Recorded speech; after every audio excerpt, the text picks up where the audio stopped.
I want to ask you about your sister Morgan. Yeah. You have said you credit a lot of your success to the education that she gave you. How so? My sister had a different, when you battle cancer at 4 years old, she had cancer at 4, survived it. You guys spent time living at the Ronald McDonald Yeah. house. So the great thing was that was when Ronald McDonald's house was first starting in San Francisco. My parents went down a lot of times, brought a lot of furniture down, did a lot of things to help. But we lived in our car a lot. My sister got cancer again when she was 38. Vegan, vegetarian, massage therapist, single mom, couldn't live a healthier life, African dance, gorgeous, gets melanoma, a derivative of what's called Wilms tumor, this tumor that she had as a child. And here we go in this battle. Oh my God. That was the worst thing to ever be around. And to think of her, leaving Jules, my nephew, it was horrific. But my sister would say, I'm coming over for dinner. And she wasn't a bossy redhead. She wasn't mean, but she just had her thing. Like, I'm coming over for dinner. Could we just have something other than grilled vegetables with balsamic glaze and basmati rice? Because that's what I'd make her every time. I'm making everything else for everybody else. And then she's like, I just don't want that because it's what you make every time. I'm like, wow. So I had to okay, well, I guess like cauliflower steak, but make it like piccata. Okay. So that really just taught me a lot. And then she had to work within a real serious pH diet because of the cancer, and no sugar because cancer loves sugar and all these different things. And so I just really spent a lot of time trying to cook the right way for her. But her strength, knowing that she was dying and knowing that she was leaving her kid and knowing that it was happening, I just watched. I don't know what you look like when you're a general in the face of battle and they're attacking and there's no, positive win. This woman was just steadfast, stuck to it and held on. And it was just, it was pretty amazing. And the thing was, it taught me a lot about, I thought you died and creepy, I don't know. We laid in mourning for 2 days. Shrouded in flowers in the living room. We had a luncheon. Kids played. People took pictures with her. That was the oddest, creepiest thing in the world I thought would ever happen. It was the most beautiful, amazing, most dignified thing I could ever imagine happening to somebody. It changed my whole way of looking at death. How so? It wasn't... I don't know. I just thought the body, I don't know what happened. Maybe it's because of movies or something. You just thought it was not a beautiful thing.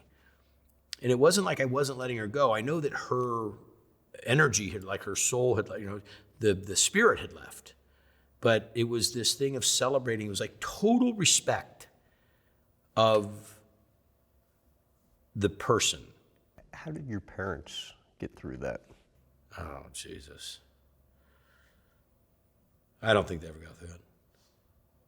I don't know. I don't think of anything that there is worse to do to somebody than for them to survive their child passing. I can't fathom it. I'd completely lose my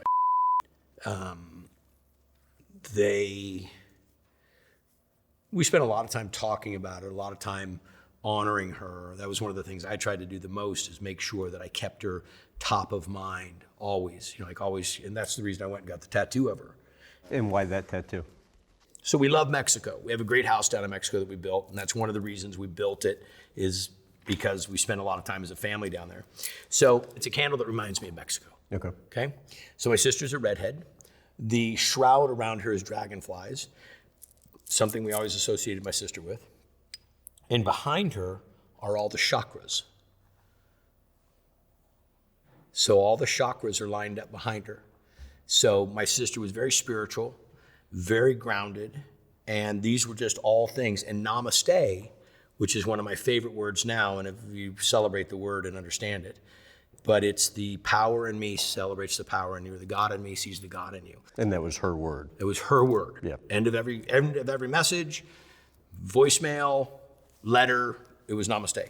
Well, I didn't know what it meant. Namaste, hippie, hey. I'd always have something to say about it. And when she was passing, that last week, when she was, and all of her friends were coming over, African dance friends, and we're there in Fairfax. And we're just sitting there talking about stuff. And, you're so vulnerable, happily vulnerable. You're willing to listen and learn and I'm trying to get in touch with, what am I getting ready to experience? And all these amazing women and friends of hers were so in touch. It's like I was coming from a different perspective in life. I hadn't been as, just you have different awareness. Like I could sit there and tell them a million things about other aspects of life and business, but they were really into their spirituality. And so they were telling me about namaste, and I'm like, of course.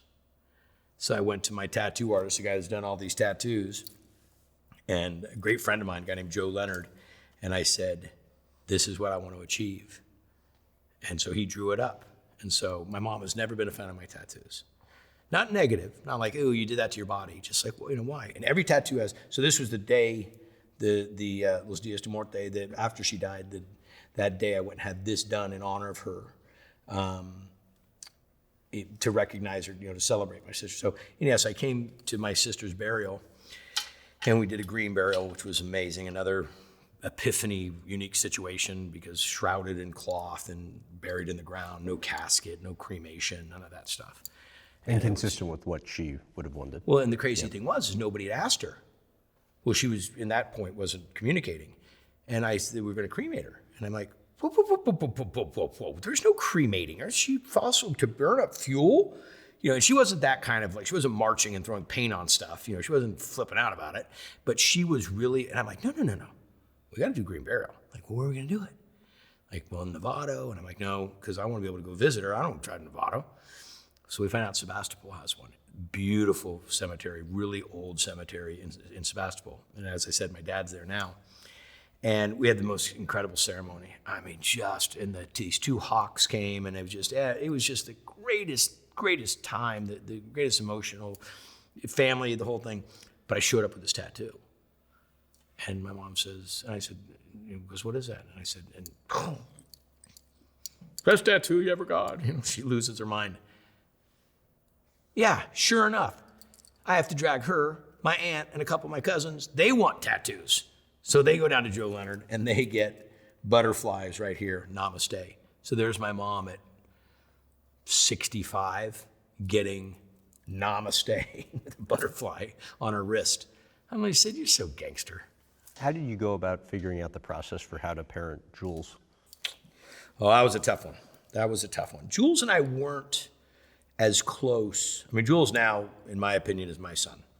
I mean, that's as close as I can say it. What about that touches you? Well, so his dad really wasn't in his life, or was not in his life. And my sister never got $1 from this guy. And he just was really absentee. And I can't ever say negative things about it because Jules is dad. So in some little small way, I got to be okay with the guy because we wouldn't have Jules. But Jules would come to our house. We'd watch him for the weekend. And Jules would eat every bit of junk food or candy or whatever he could get in his face because there was none of that at his house.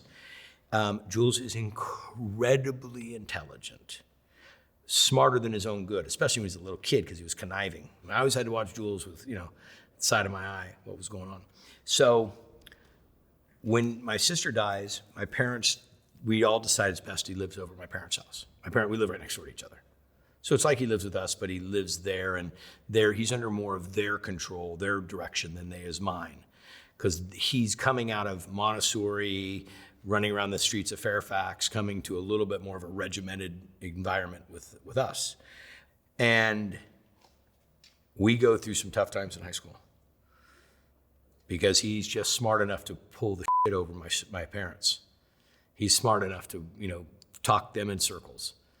And I'm catching this stuff. And I have to deal with it when problems happen. Now I'm involved. So we go through a few of those. We're going to butt some heads in which way we're going to go. And eventually it smooths itself out. And Off he goes to college. I mean, he is so intelligent and so hardworking. He is working as a full-time agent in EDM and traveling and doing that. And he goes to school. He goes to law school 4 nights a week, 4 hours a night, and has been doing that for the last 2 years. And he's a 4.0 student. And he's not going to be an attorney. He's going to practice business law or entertainment law so he can be the best of the best in his industry. And that was a little bit of my mandate. You guys all want to be in the will. You all want to get what we built. You're all going to have 2 degrees. Like check. I think he didn't mean it exactly in the way I meant it, but that's fine. I actually did. He was one of my inspirations. I thought, wow, that's a really great way to look at it. And not but all the kids want to do it. But the reality of it is, Hunter's doing it now. Hunter, I think Jules starting it off. Hunter's at Miami in business. Poor Ryder looked at me and said, I don't really know about this. You know, like I'm not even in high school.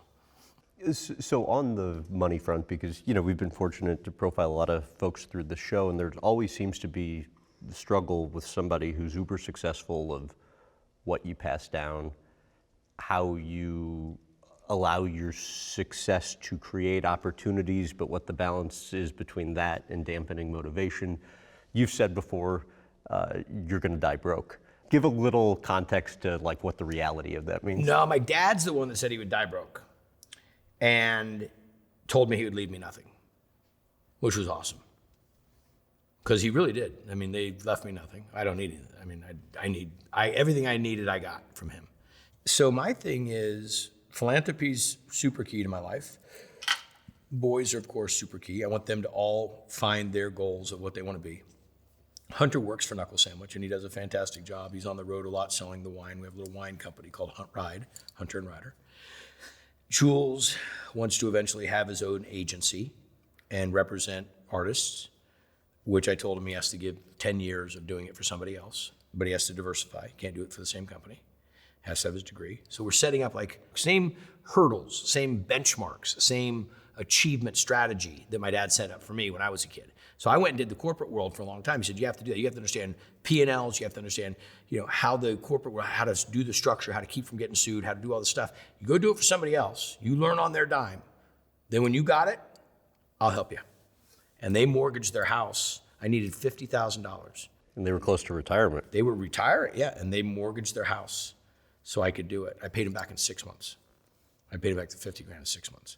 But so no, the thing is, I want the kids to have. We have the big ranch, we have the small ranch, we have the Florida house, we have the Mexico. We've got a lot of stuff. My dad said to me when he was like the last week he was alive. I said, Dad, I just want you to know, I got all your taken care of. I got everything handled. At the house, my childhood home, how that's being handled. They owned a small restaurant, how that's being handled. Mom taking over all the bills. I'm paying all the bills, got all that handled. I got all your shit handled. And he looks at me and he goes, I'm worried about my shit.